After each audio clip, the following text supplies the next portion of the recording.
हालै भारतीय सेना प्रमुख एमएम नरवणेले काठमाडौँले अर्कै मुलुकको निर्देशनमा सीमाबारे भारतको विरोध गरेको आक्षेप लगाए।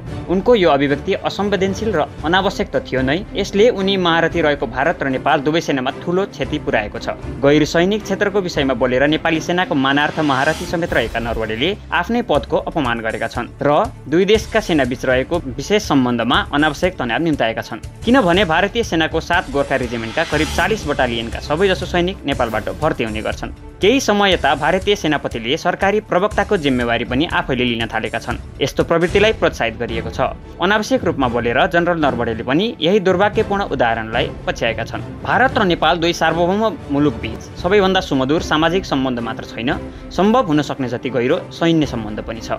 भारत र नेपालका सेनाबीच यस्तो अन्तर्सम्बन्ध छ जस्तो अन्य कुनै दुई सेनाबीच छैन। समयको परीक्षा पार गर्दै यहाँसम्म आइपुगेको यस्तो अनुपम सम्बन्धमा यो असैनिक अभिव्यक्तिले दरार उत्पन्न गरेको छ। Manohar Parrikar institute for defence studies एनालाइसिसले आयोजना गरेको अनलाइन सेमिनारमा बोल्दै जनरल नरवणेले 15 मे 2020 भनेका थिए, उनीहरूले विरोध किन गरेका हुन् मलाई थाहा छैन।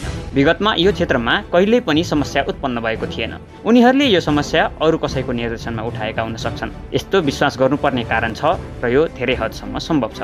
भारत र नेपाल दुवैले एकअर्काका सेना प्रमुखलाई मानार्थ महारथीको पदवी दिने चलन फिल्ड मार्शल त्यसबेलाका जनरल केएम करियप्पाको पालामा सुरु भएको थियो। उनले 1950 मा चीफ अफ आर्मी स्टाफको पदवी सम्हालेका थिए। त्यही बेला उनलाई तत्कालीन शाही नेपाली सेनाले मानार्थ महारथीको पदवीले सम्मानित गर्यो। त्यसयता यो परम्परालाई एक अर्काप्रतिको सम्मानका रूपमा निरन्तरता दिइएको छ र यस्तो आपसी सम्बन्ध दुई बेग्ला बेग्लै मुलुकको सेनाबीच बिरलै देख्न पाइन्छ। सेनापतिका रूपमा फिल्ड मार्शल करियप्पाले भद्र सैनिक अधिकृतसँग यस्तो शिष्टाचार हुनुपर्छ भनेर लेखेका थिए। अहिले सेनाले उनको यो मार्गनिर्देशनलाई बिर्सिएको महसुस हुन्छ, किनभने सम्भवतः पहिलो पटक एक सेनापतिले नेपालको राजनीतिक तथा कूटनीतिक काममाथि सन्देह प्रकट गरेका छन्। यसले अद्वितीय र प्रसिद्ध फिल्ड मार्शल साम मानेकसाबको बारम्बार दोहोऱ्याइने भनाइ स्मरण गराउँछ। भारत विभाजनपछि मानेकसाबको बटालियन पाकिस्तानको सेनामा परेपछि उनी गोर्खा राइफल्समा गएका थिए।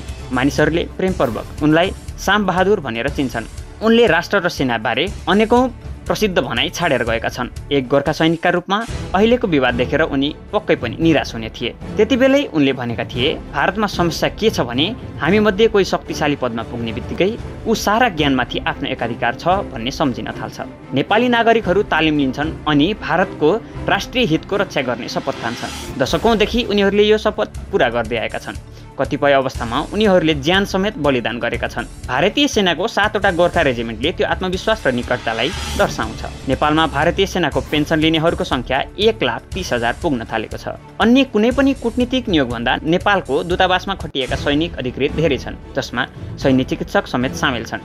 नेपाली गोर्खा सैनिक र तिनको परिवारलाई भारतले कति महत्त्व दिएको छ यसबाट समेत स्पष्ट हुन्छ। जनरल नरवणेले नेपालको विश्वसनीयताको अपमान गरेका छन्, जबकि नेपालले भारतलाई सैनिक सेवा र बलिदान समेत दिएको छ। नेपालमा गहिरो पारिवारिक नाता सम्बन्ध भएका भारतीयहरूले दुई देशबीच अर्को अनावश्यक विवाद खडा गरिएको महसुस गरेका छन्। मधेस आन्दोलनका कारण उत्पन्न रोष काठमाडौँमा अझै कायम छ। नेपालमा भारतको हस्तक्षेपकारी रवैया एकपटक फेरि चर्को बहसको विषय बनेको छ। यसपटक भने पहिलोचोटि त्यस्तो आक्रोश एक सैनिक अधिकारीका कारण उत्पन्न भएको छ। नरेन्द्र मोदी सरकारभित्रका कसैले नौकसाई जनरल नरवणेको यस्तो विवेकहीन टिप्पणी गरे होलान् भनेर भारत वा नेपालका कुनै पनि सैनिकले विश्वास गर्दैनन्। यस्तो हल्ला चल्नु निकै अप्रिय विषय हो, जसले फिल्ड मार्शल साम बहादुरको अर्को भनाइ सम्झना गराउँछ। एकपटक प्रधानमन्त्री इन्दिरा गान्धीले साम बहादुरलाई सैन्य कुको हल्लाबारे प्रश्न सोधिन्। त्यसबेला आपसी सम्मान स्तर बेग्लै थियो। त्यसैले साम बहादुरले प्रधानमन्त्री गान्धीलाई व्यङ्ग्य कसे, तपाईँ आफ्नो काम सम्हाल्नुहोस्, म आफ्नो सम्हाल्नेछु। तपाईँ आफ्नो प्रियतमलाई चुम्नुहोस्, म आफ्नोलाई चुम्नेछु। म तबसम्म राजनीतिक हस्तक्षेप गर्दिन जबसम्म कसैले सेनामा मेरो काममाथि हस्तक्षेप गर्दैन। निश्चय नै साम बहादुरले अहिलेको घटनामा बिल्कुल फरक तरिकाले प्रतिक्रिया दिने थिए।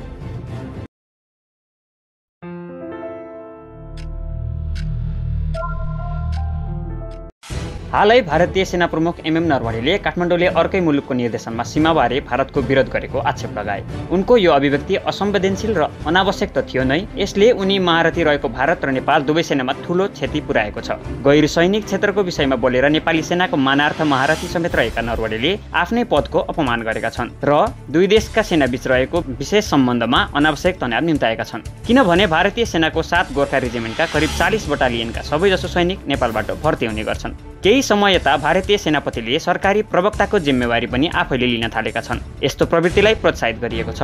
अनावश्यक रूपमा बोलेर जनरल नरवणेले पनि यही दुर्भाग्यपूर्ण उदाहरणलाई पछ्याएका छन्। भारत र नेपाल दुई सार्वभौम मुलुकबीच सबैभन्दा सुमधुर सामाजिक सम्बन्ध मात्र छैन, सम्भव हुन सक्ने जति गहिरो सैन्य सम्बन्ध पनि छ।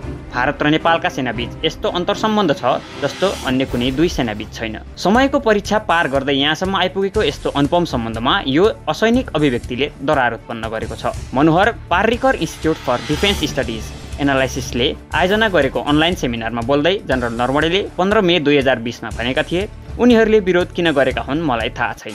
विगतमा यो क्षेत्रमा कहिल्यै पनि समस्या उत्पन्न भएको थिएन। उनीहरूले यो समस्या अरू कसैको निर्देशनमा उठाएका हुन सक्छन्। यस्तो विश्वास गर्नुपर्ने कारण छ र यो धेरै हदसम्म सम्भव छ। भारत र नेपाल दुवैले एकअर्काका सेना प्रमुखलाई मानार्थ महारथीको पदवी दिने चलन फिल्ड मार्शल त्यसबेलाका जनरल केएम करियप्पाको पालामा सुरु भएको थियो। उनले 1950 मा चिफ अफ आर्मी स्टाफको पदवी सम्हालेका थिए। त्यही बेला उनलाई तत्कालीन शाही नेपाली सेनाले मानार्थ महारथीको पदवीले सम्मानित गर्यो। त्यसयता यो परम्पराले एक अर्काप्रतिको सम्मानका रूपमा निरन्तरता दिइएको छ र यस्तो आपसी सम्बन्ध दुई बेग्ला बेग्लै मुलुकको सेनाबीच बिरलै देख्न पाइन्छ। सेनापतिका रूपमा फिल्ड मार्शल करियप्पाले भद्र सैनिक अधिकृतसँग यस्तो शिष्टाचार हुनुपर्छ भनेर लेखेका थिए। अहिले सेनाले उनको यो मार्गनिर्देशनलाई बिर्सिएको महसुस हुन्छ, किनभने सम्भवतः पहिलो पटक एक सेनापतिले नेपालको राजनीतिक तथा कूटनीतिक काममाथि सन्देह प्रकट गरेका छन्। यसले अद्वितीय र प्रसिद्ध फिल्ड मार्शल साम मानेकसाबको बारम्बार दोहोऱ्याइने भनाइ स्मरण गराउँछ। भारत विभाजनपछि मानेकसाबको बटालियन पाकिस्तानको सेनामा परेपछि उनी गोर्खा राइफल्समा गएका थिए। मानिसहरूले प्रेमपूर्वक उनलाई साम बहादुर भनेर चिन्छन्। उनले राष्ट्र र सेनाबारे अनेकौं प्रसिद्ध भनाइ छाडेर गएका छन्। एक गोर्खा सैनिकका रूपमा अहिलेको विवाद देखेर उनी पक्कै पनि निराश हुने थिए। त्यतिबेलै उनले भनेका थिए, भारतमा समस्या के छ भने हामी मध्ये कोही शक्तिशाली पदमा पुग्ने बित्तिकै ऊ सारा ज्ञानमाथि आफ्नो एकाधिकार छ भन्ने सम्झिन थाल्छ।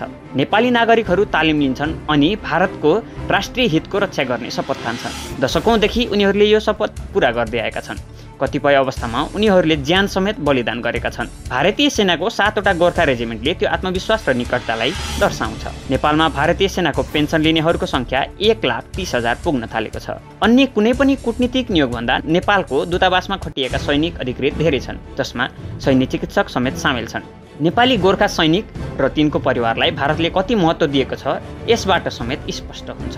जनरल नरवणेले नेपालको विश्वसनीयताको अपमान गरेका छन्, जबकि नेपालले भारतलाई सैनिक सेवा र बलिदान समेत दिएको छ। नेपालमा गहिरो पारिवारिक नाता सम्बन्ध भएका भारतीयहरूले दुई देशबीच अर्को अनावश्यक विवाद खडा गरिएको महसुस गरेका छन्। मधेस आन्दोलनका कारण उत्पन्न रोष काठमाडौँमा अझै कायम छ। नेपालमा भारतको हस्तक्षेपकारी रवैया एकपटक फेरि चर्को बहसको विषय बनेको छ। यसपटक भने पहिलोचोटि त्यस्तो आक्रोश एक सैनिक अधिकारीका कारण उत्पन्न भएको छ। नरेन्द्र मोदी सरकारभित्रका कसैले नौकसाई जनरल नरवणेको यस्तो विवेकहीन टिप्पणी गरे होलान् भनेर भारत वा नेपालका कुनै पनि सैनिकले विश्वास गर्दैनन्।